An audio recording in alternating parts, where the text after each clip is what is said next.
جلیل القدر صحابی رسول کاتب وحی اور اسلام کے پہلے سلطان حضرت سیدنا امیر معاویہ رضی اللہ تعالیٰ عنہ کا رجب المرجب 60 ہجری میں وصال ہوا۔ ان کے بعد یزید تخت سلطنت پر بیٹھ گیا۔ یزید پلیت گانے باجے کے آلات بجانے، شراب نوشی کرنے، راگ الاپنے، کتے پالنے، مینڈکوں اور ریچھوں اور بندروں کے لڑانے میں مشہور تھا۔ وہ ہر صبح نشے میں ہوتا، بے ادب اور گستاخ تھا۔ اس کی شرارتیں اور بیہودگیاں ایسی تھیں جن سے بدمعاشوں کو بھی شرم آ جائے۔ محرمات یعنی جن سے نکاح حرام ہوتا ہے کے ساتھ نکاح اور سود وغیرہ حرام چیزوں کو اس بے دین نے علانیہ رواج دیا۔ مدینہ طیبہ اور مکہ مکرمہ کی بے حرمتی کرائی۔ مدینہ طیبہ کا عامل جب یزید کی بیعت لینے کے لیے امام حسین رضی اللہ تعالیٰ عنہ کی خدمت میں حاضر ہوا تو آپ نے اس کے فسق و ظلم کی بنا پر اس کو نااہل قرار دیا اور بیعت سے انکار فرمایا۔ کوفہ کی طرف سفر کے دوران امام حسین رضی اللہ تعالیٰ عنہ نے مقام قادسیہ پر ایک خطبہ دیا جس میں یزید اور یزیدیوں کے مظالم کو بیان کرتے ہوئے ارشاد فرمایا، اے لوگو، رسول اللہ صلی اللہ علیہ وآلہ وسلم نے فرمایا، جس نے کسی ظالم حکمران کو دیکھا جو اللہ کے حرام کردہ کو حلال کر رہا ہے اور اس کے عہد کو توڑ رہا ہے، سنت رسول اللہ صلی اللہ علیہ وآلہ وسلم کی مخالفت کر رہا ہے، اللہ کے بندوں میں گناہ اور سرکشی سے حکومت کرتا ہے، تو دیکھنے والا اگر اس حاکم کو اپنے قول و فعل سے بدلنے کی کوشش نہ کرے تو اللہ پر حق ہے کہ اس شخص کو اس کے ٹھکانے میں داخل کر دے۔ امام حسین رضی اللہ تعالیٰ عنہ کو اللہ تعالیٰ نے نہ صرف خوف خدا، تقویٰ اور پرہیزگاری،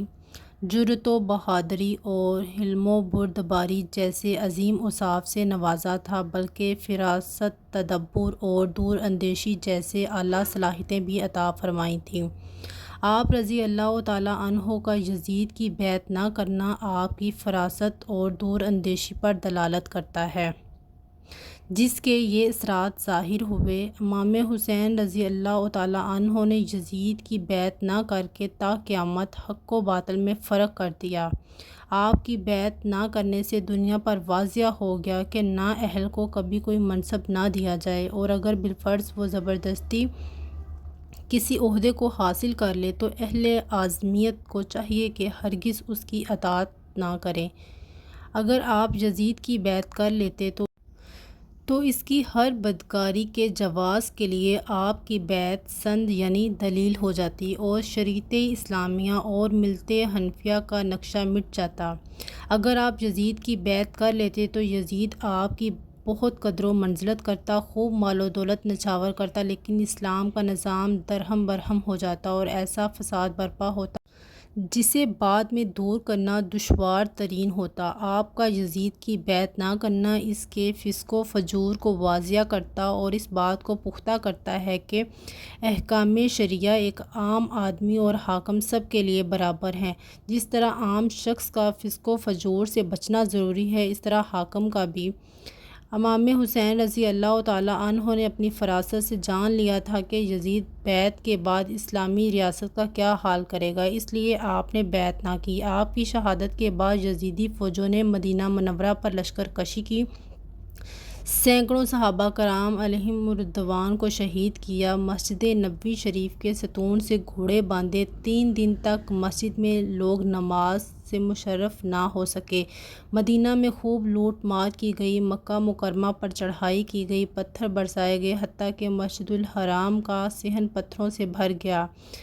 کعبۃ اللہ کے غلاف اور چھت کو ان بے دینوں نے جلا دیا اور کعبۃ اللہ کی بے حرمتی کی۔ قیام امن اور رعایا کے حقوق پورے کرنا حاکم کی ذمہ داریوں میں سے اہم ترین ذمہ داری ہوتی ہے، لیکن یزید اور اس کے حواری قیام امن اور رعایا کے حقوق پورے کرنے کی مخالف تھے۔ امام حسین رضی اللہ تعالیٰ عنہ نے اس کی بیعت نہ کر کے پوری دنیا کو قیام امن اور رعایا کے حقوق پورے کرنے کا پیغام دیا۔ امام حسین رضی اللہ تعالیٰ عنہ نے اپنی اور اپنے احباب کی جانوں کا نذرانہ راہ خدا میں پیش کر کے امت مسلمہ کو حق پر قائم رہنے اور ظلم کے سامنے سر نہ جھکانے کا نہ صرف درس دیا بلکہ یہ بھی بتایا کہ دین اسلام کی خاطر اپنی جان تک قربان کرنے سے پیچھے نہ ہٹا جائے۔ راہ خدا میں اپنا گھر بار، بیوی بچے، مال و دولت سب کچھ لوٹانے کے سبب امام حسین رضی اللہ تعالیٰ عنہ اور آپ کے اصحاب کا نام اب تک عزت و عظمت کے ساتھ لیا جاتا ہے اور آئندہ بھی لیا جاتا رہے گا، جبکہ یزید اور یزیدیوں کی اب تک مذمت و ملامت ہوتی آئی ہے اور تا قیامت اس کا نام تحقیر سے لیا جاتا رہے گا انشاءاللہ عز و جل۔ قتل حسین اصل میں مرگ یزید ہے۔ اسلام زندہ ہوتا ہے ہر کربلا کے بعد۔